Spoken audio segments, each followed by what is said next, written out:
is the amount of mass contained within a sphere out to radius r.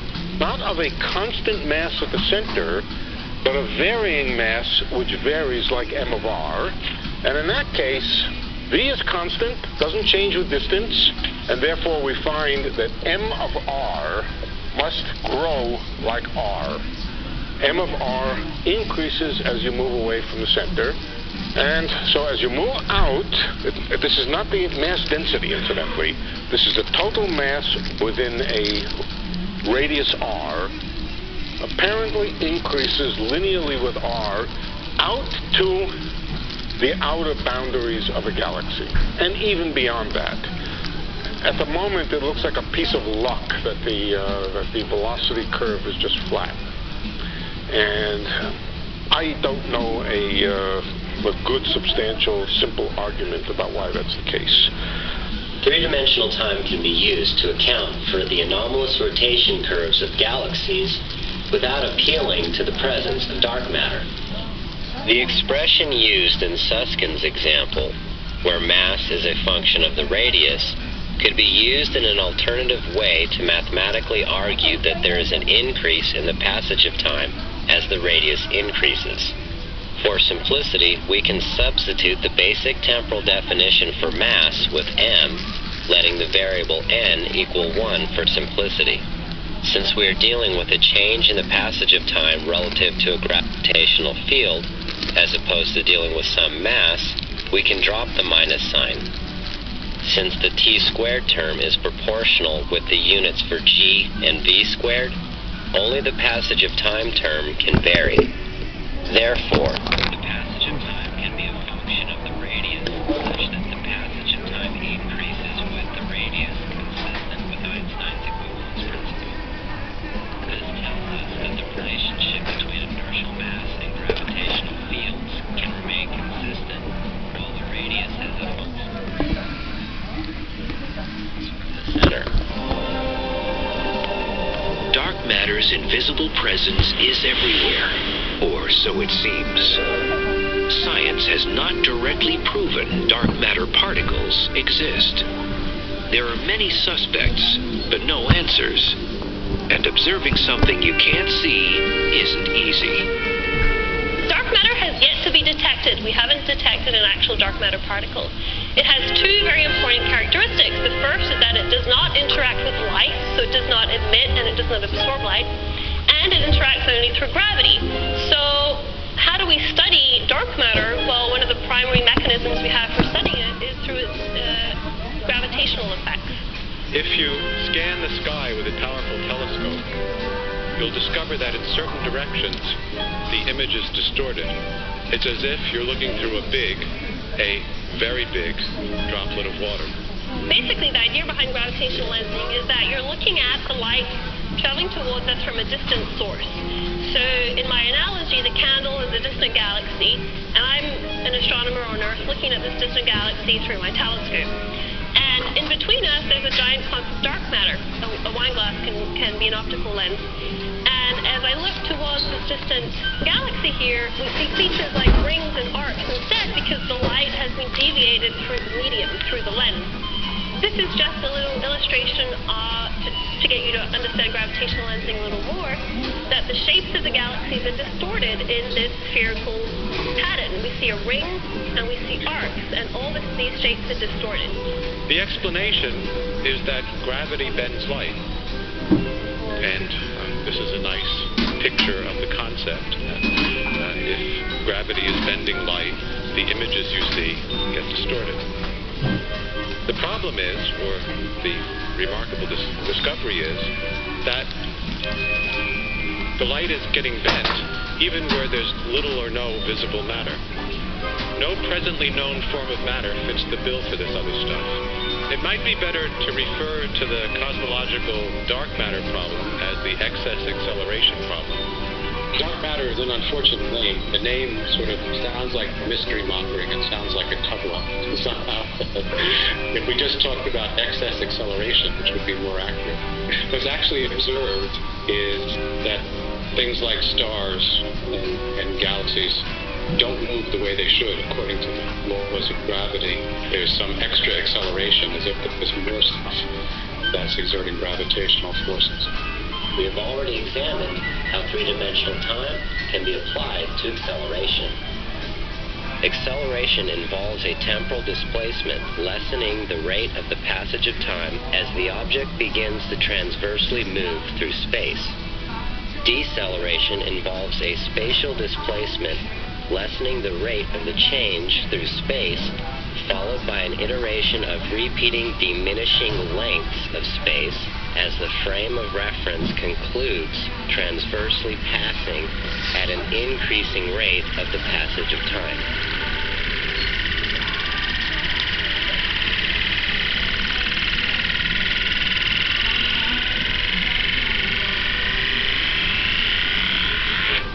This is one of the most famous results from gravitational lensing concerning the evidence for dark matter. This is called the bullet cluster. A cluster of galaxies contains two visible components. It contains galaxies and it contains hot gas.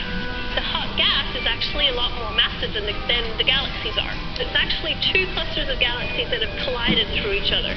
When we look at the different components, these are the galaxies. We basically see that the galaxies have passed through each other during the collision. However, when we study the system through gravitational lensing, we can demonstrate that most of the mass is located at these blue peaks here. We learn two things from this. One, there's a lot of mass that is unseen. We don't see it. And secondly, it doesn't interact with normal matter. Had it interacted with normal matter, it would have stopped and been slowed down here.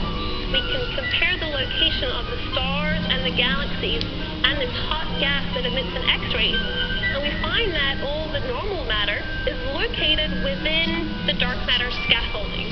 The normal matter is confined to lie within the gravitational potential wells that are defined by the dark matter.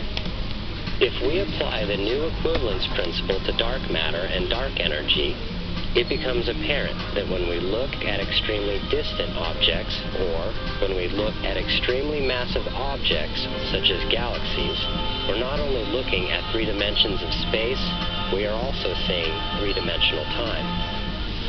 What about gravitational lensing, or dark matter halos? How do you find something that is invisible in space? Just as a lens bends light, a large mass in outer space, such as a cluster of galaxies, bends light traveling near it.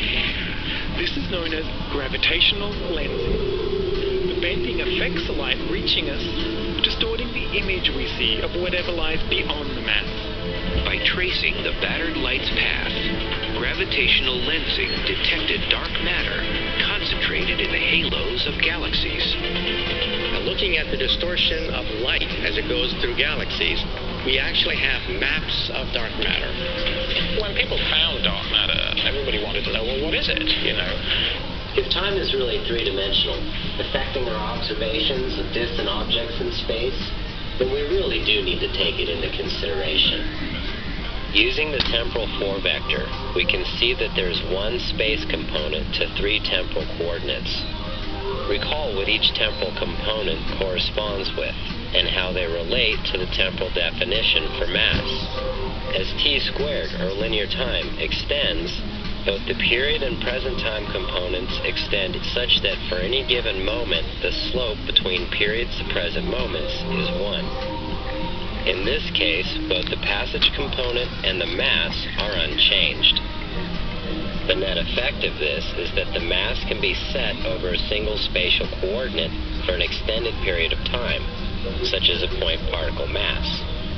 If we extend that spatial coordinate into being a vector of 3-dimensional space, then that point particle mass can be spread homogeneously over some volume of space as well. In an odd way, the mass is in more than one place at the same time, even though that same mass is in the same place at more than one time. If we examine certain images taken of gravitational lensing, a familiar geometry comes to mind: Lagrange points. it's helpful to think about these things in terms of where you'd want to put satellites into orbit. And a stationary satellite just stays directly above the same point on the Earth because it's going around at the same speed as the Earth is rotating. But there's a subtlety here. What you're actually doing is a three-body problem. You've got the Sun, you've got the Earth, and you've got your satellite. And so the force that you have to think about isn't just the force of the Sun, it's the force of the combination of the Earth's gravity and the Sun's gravity. At this point, if you think about what the pulls of gravity are doing, the Sun is pulling you that way, the Earth is pulling you that way, so both of them are tugging you in the same direction. So the net pull on a satellite here is stronger than just the pull of the Sun. So that contributes the extra gravity you need to keep the satellite travelling at the right speed to keep up with the Earth. So the distance between the Earth and the Sun is about 150 million kilometres, and this L2 point is 1.5 million kilometres, but it's sort of 4 times further than the Moon is from the Earth. Okay, so we've got L4 and L5. Now they're the sort of slightly two subtle ones. So if you look at L4, so this is the one that's sort of ahead of the Earth. So the Earth's coming around this way. This stays permanently ahead of the Earth, and just the same for the L5 point over here, that it's pulled towards exactly this point. And if you think about Jupiter and the Sun as your two bodies, then actually there are a whole bunch of objects which are kind of trapped at the L4 and the L5 points. They're called Greek and Trojan asteroids. Generically, they're called Trojan asteroids. They don't actually collect at L1, L2, and L3 because it turns out those orbits are actually unstable, whereas L4 and L5 are actually stable points, which means that when stuff is there, it stays there. A little perturbation, it won't actually move away from the L4 or L5 point. So any pair of objects where, in the region where those two objects are the sort of the dominant source of gravity, you can find these Lagrange points and these kind of trapping effects. Strangely, there is a geometrical overlap between the location of Lagrange points and the distortion of an image by galactic dark matter halo.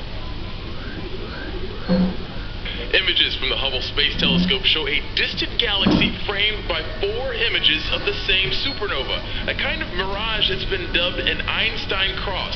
It's called gravitational lensing, and it's a common trick of the light that shows up in tons of deep space images. In this case, light from a distant supernova was warped on its way to Earth when it passed through a galaxy cluster, splitting the image into 4. It's been observed a few times with things like this quasar, but a Johns Hopkins University astronomer says this is the first supernova. It is really quite remarkable that the first multiple image supernova was not a double or a triple, but an Einstein cross. Space-time appears to act like a Bose-Einstein condensate, or a Beck, a superfluid where quantum entanglement occurs over long ranges. Matter can exist in various states. Atoms at high temperature always form gases. If you cool the gas, it becomes a liquid. If you cool the liquid, it becomes a solid. But under certain circumstances, if you cool atoms far enough to extremely low temperatures, they undergo an identity crisis. When you go to low temperatures, the quantum mechanical properties of the atoms become important. Each one of these atoms starts to display wave-like properties. So instead of points like that, you have little wave packets like that. If you get them cold enough, they start overlapping. And when they overlap, the system behaves not like individual particles, but particles which have lost their identity. This little wave packet over here can't tell whether it's this one or that one or that one. But on the Bose condensate, I'm everywhere at once. I've lost my identity. I don't know who I am anymore. I'm at rest. And all the other atoms around at rest, but they're not other atoms around. We're all just one great big quantum system. A Beck could allow the temporal 4-vector and spatial 4-vector to spread out homogeneously over more than one place at the same time, while in the same place at more than one time. A sort of temporal blob.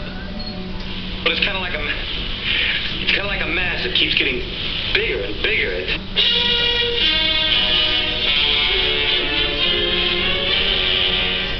More towards the center of a galaxy, relative to the gravitational field, there is a significantly lower rate of the passage of time. The rate of the passage of time relative to the Beck is at a higher rate than the rate of the passage of time relative to the galactic center, even though the Beck is cooler. Relative to the periods per present moments, the Beck is operating near the infinite momentum frame, primarily in the passage per present plane. This is analogous to a zero viscosity flow. Superfluid helium can do things we might have believed impossible. It appears to defy gravity. A thin film can climb walls and escape its container. This is because a superfluid has zero viscosity. It can even produce a frictionless fountain, one that never stops flowing. Superfluidity and superconductivity were baffling concepts for scientists. New radical theories were needed to explain them. The propagation of gravitational waves should affect this effect, creating a disturbance, sort of a billowing effect, similar to Lagrange points, but rather than points, blobs. The blob! It's indescribable. Nothing can stop it. These are just simplified examples of how three-dimensional time and the existence equations can be applied to the concepts of dark matter without introducing any new exotic particles. If we extend our temporal model out further and let the energy density of the vacuum correspond with a very high rate of the passage of time, since it is associated with infinitesimal mass, it can be associated with the infinite momentum frame. Therefore, it's reasonable to extend the model out and cover the observations of dark energy. A few years ago, astronomers decided to use redshift measurements to measure the expansion history of the universe. There's a kind of supernova that you can recognize by its spectrum, which is always the same brightness. If you measure how bright it is at peak, you can tell how far away it is. You can use the color of the supernova to tell you how much the universe has stretched. So that means that by the time it reaches us, it looks red. That's called redshift. And exactly how red it looks tells you how much the universe has stretched since the time of that particular supernova explosion. You can map out for each supernova telling you how far back in time it exploded, and you find out how much the universe has stretched since that time. We ended up using some of the largest telescopes in the world to do this over a number of years. 10 years later, we actually had enough supernovae to do this measurement, and there were just a few options. One was that the universe was going to be slowing because all the gravity in the universe would slow the expansion, and option two was a little bit more dramatic. That was one where the universe slows to a halt and then collapses in a big crunch. And the answer turned out to be none of the above. We seem to be faced with some new component of the universe that we hadn't recognized before. Apparently the universe is dominated by perhaps a dark energy, which would be some energy spread through all of space that we've never identified previously. We still don't know what it would be, and that it could be perhaps powering the expansion of the universe to be speeding up. That's one possibility. Another possibility is maybe even more bizarre. It's possible that Einstein's theory of general relativity needs modification.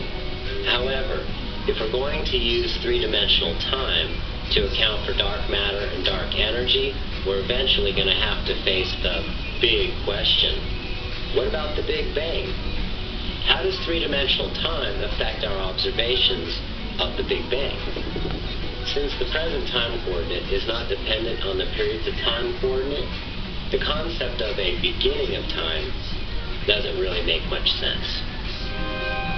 The conceptual point of origin where space and time appear to have begun is known as the Big Bang singularity. Here, space-time is reduced to a single point.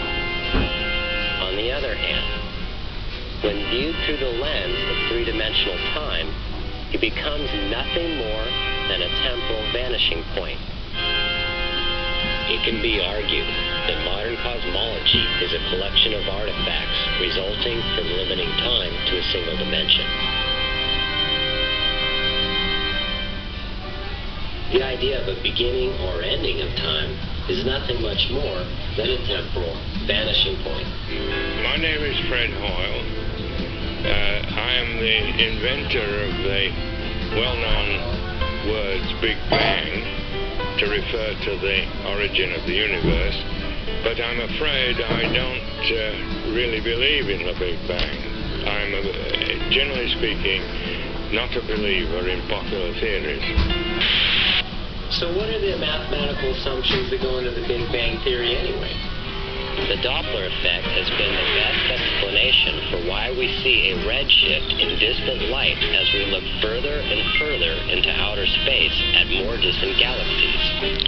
This would suggest that galaxies are moving away from one another, indicating that the universe is expanding.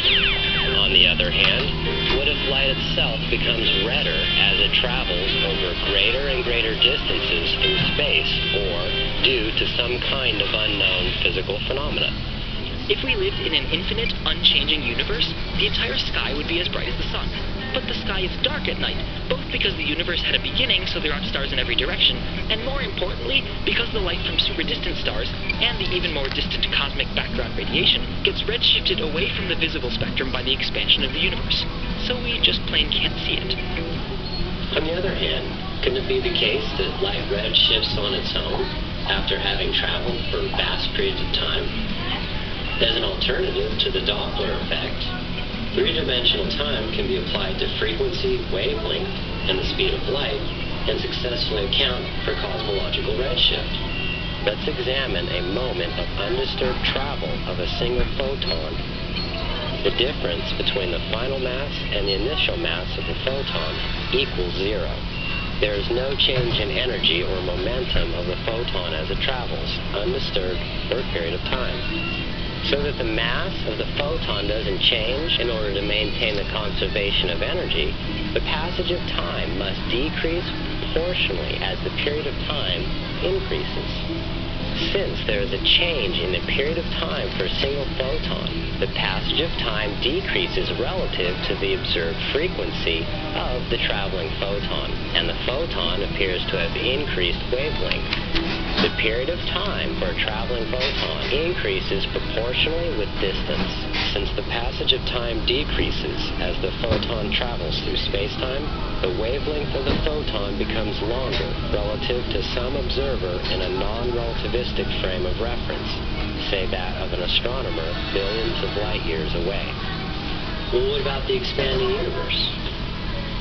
Now, it was Hubble in the late 1920s who made the observations of the night sky, which led us to see that our universe is expanding.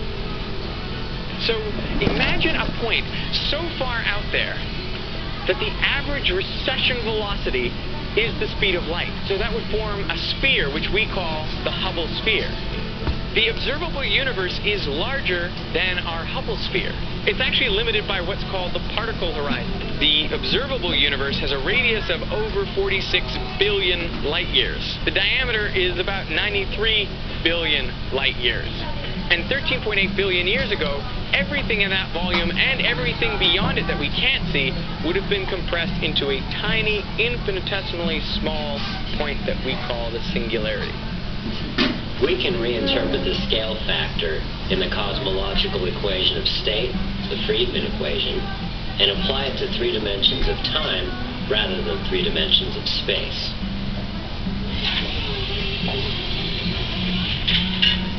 We get a range of different rates of the passage of time over various periods of time for present moments spanning the history of the universe.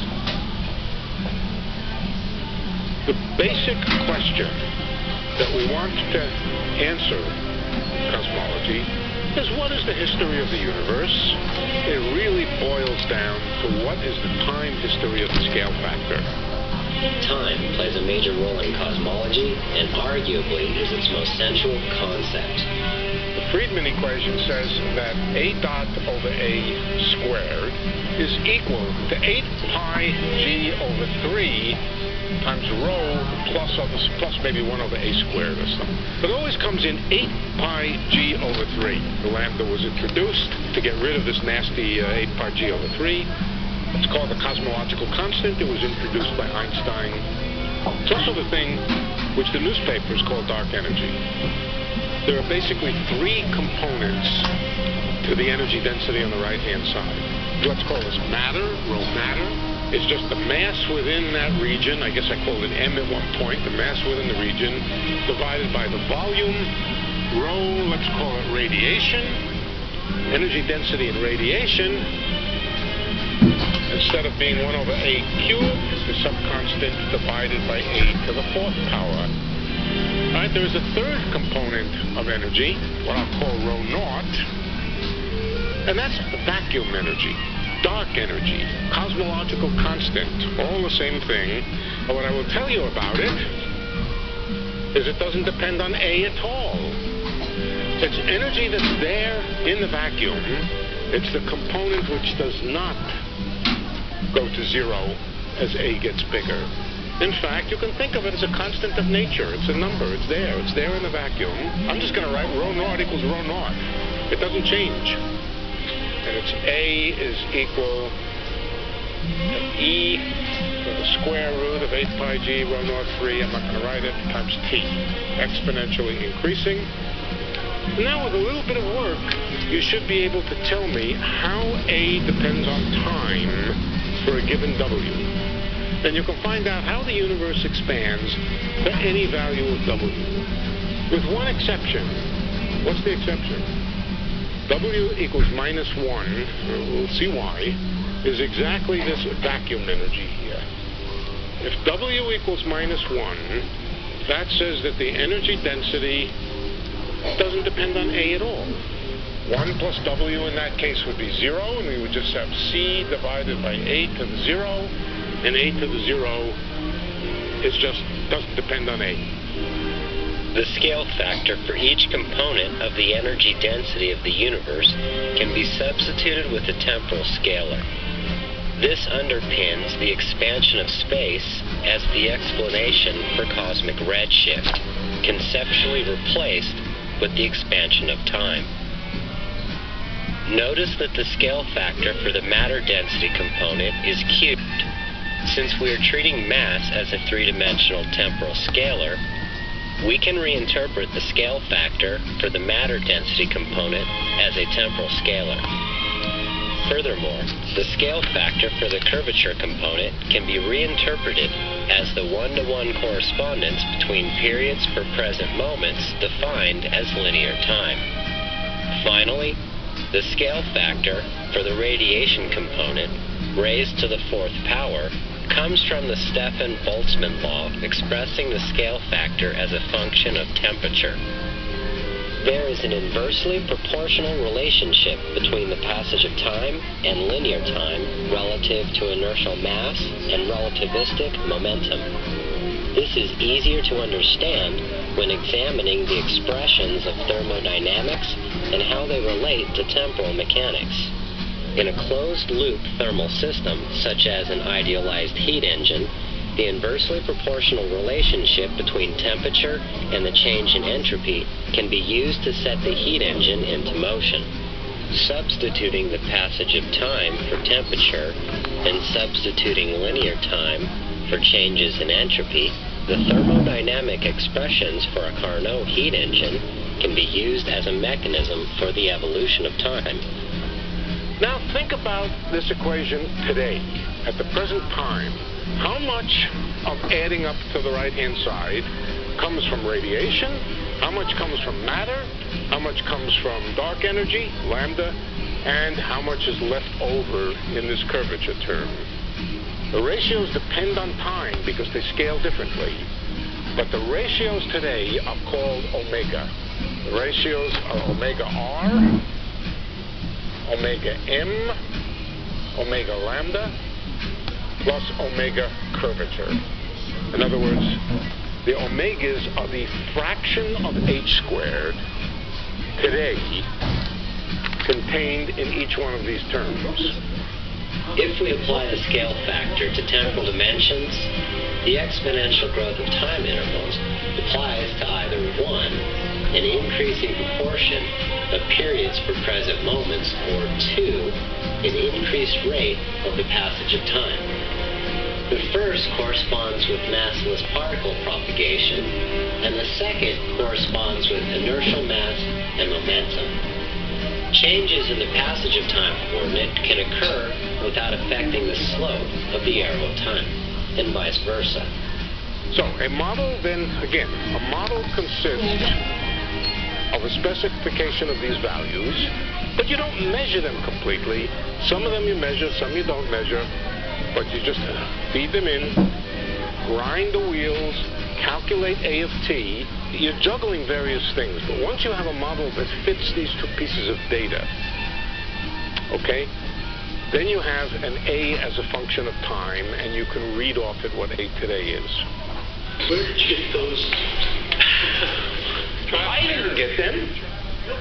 Trial and error. Trial and error. It fits the data the best.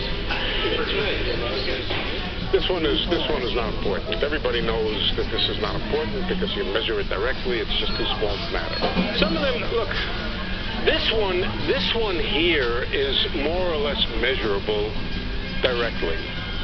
Why? You can measure H. H is measurable.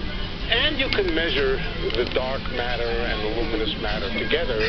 And basically, omega m is the ratio of this factor over here to this one to this one. So that actually is measurable with an assumption about dark matter. Yeah. Including the dark matter, omega m is about 0.3. These two are the ones which are not known. But what is known, at least in theory, is that this plus this has to equal 1. This one is known, therefore this one follows. But you want to do better than that. Really what you want to do is, you really want to do better than that. You just don't want to say, well, this was 0.3. This one's not really known. Nobody's ever measured the curvature. And therefore, this one must be 0.7. That's not what you want to do. You want to take, this is given, this is unknown, and omega k, whatever it is, to fill up the difference. Okay. You with me? Just as three-dimensional time can be substituted into the Friedmann equation and used with the scale factor instead of space, it can also be substituted into inflation theory and used with the inflaton scalar field. Inflation, if you like, gives the initial conditions for the Big Bang. The Big Bang by itself is that initial singularity, which we don't understand. The Big Bang has certain assumptions in it. It's based on what is called the cosmological principle. Why the universe was as it is, so flat. It's spatially incredibly flat, homogeneous and isotropic. And once you've got something that's expanding out, then you can begin to work out what the temperature is of the universe, how rapidly the universe should expand, what it should look like today. So there are these issues which the Big Bang has associated with it that need explaining. Alan Guth from MIT, and then Soviet physicists like Alexei Starobinsky and Andrei Linde came up with these ideas to provide you, if you like, with the initial preceding dynamics which would then feed into what we now call the Big Bang. And that was called inflation. And inflation corresponds to a period where the universe actually accelerates. The size of the universe actually grows exponentially quickly. This occurred for about 10 to the minus 30 seconds. And so you have an explanation of how you can go from a universe which is on huge scales from a region which was much smaller. But where did this inflaton field come from? Where did this scalar field come from? It's got to come from some fundamental theory. Now that's not enough. We not only have to assume in order to make the model work, so we've already had to make one assumption, the Big Bang assumption, an unproven assumption. Now we've had to make a second assumption, that there's this inflation. Inflation caused the expansion of the universe to accelerate at this rate of doubling in size. You remember, once every billionth of a second. Now we have to assume this third thing, that this inflation is unstable. It has to be able to decay. And when it decays, it should decay into the matter and radiation we know.